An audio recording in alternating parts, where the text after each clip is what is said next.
자, 제3호 대입 대표 유형 5번 보도록 하겠습니다.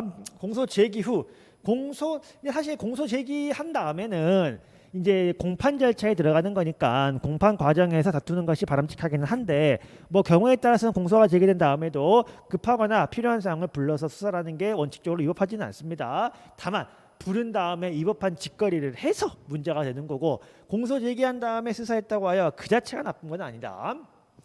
그러니까 그러면 그 자체가 나쁜 거는 뭐예요? 이미 공판 들어왔으니까 여러분 수사할 때는 참고인이었는데 재판에 들어가게 되면 이 참고인이 뭘로 바뀌어요? 증인으로 바뀐단 말이야. 그러면 공판 절차에 증인 신문을 하면 돼. 근데 참고인이 수사할 때는 피고인이 유죄인 것처럼 이야기를 했는데 재판 때 나와서 불러보니까 증인으로 나와서 무죄인 것처럼 이야기를 해. 그러면 이게 맞다는 거야? 이게 맞다는 거야? 그건 잘 몰라. 근데 이것도 신뢰할 만하죠. 재판에 나와가지고 모두가 보는 앞에서 이야기를 한 거니까. 그러니까 검사가 기분 나쁘잖아.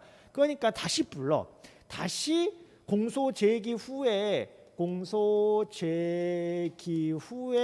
수사를 해가지고 다시 유죄인 것처럼 진술을 받아버리면 이거는 여러분 증거로 하면 돼요? 안 돼요? 안 되겠죠. 안 되겠죠.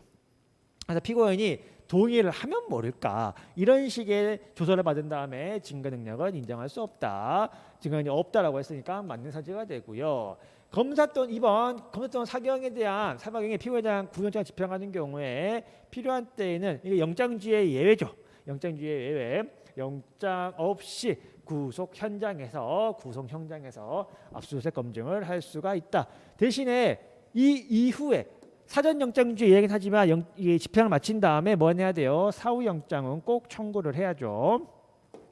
그다음에 자 3번 보시면 자 수사할 때는 피의자인데 재판 들어가게 되면 뭘로 바뀌어요? 피고인으로 바뀐단 말이야. 그러면 공판 때도 피고인 신문 절차라는 게 있거든. 필요한 게 있으면 피고인 신문을 청하면 되는데 이게 좀 번거로울 수 있어요. 그러니까 기소는 됐지만 다시 불러가지고 피의자 신문을 해서 조서를 작성을 했다. 이게 1번처럼 나쁜 마음이 있으면 모를까? 아까 뭐라고요? 이 자체가 나쁜 건 아니라고. 그래서 원칙적으로 증거 능력은 있는 거고 대신에 강압적으로 불러가지고 피의자의 진술을 번복시켜버리면 그럴 때는 뭐 문제가 되겠지만 원칙적으로 증거 능력은 있는 것이고 예외적으로 없다라고 했으니까 틀린 선택가 되겠습니다. 그다음에 공소가 된 다음부터는 우리가 여러분 영장을 청구하기 위해서는 구속시키기 위해서는 얼마나 번거로워요. 영장 실질 심사 그때의 어떤 판사의 판단을 통해 가지고 영장을 발부를 한단 말이야. 이렇게 복잡하게 하는 이유가 뭐야? 이때는 우리 사건을 담당하는 판사가 없거든. 근데 공소가 제기가 됐잖아. 그러면 공소가 제기가 됐으면 누가 있어? 이제 소를 받은 법원이 있단 말이야.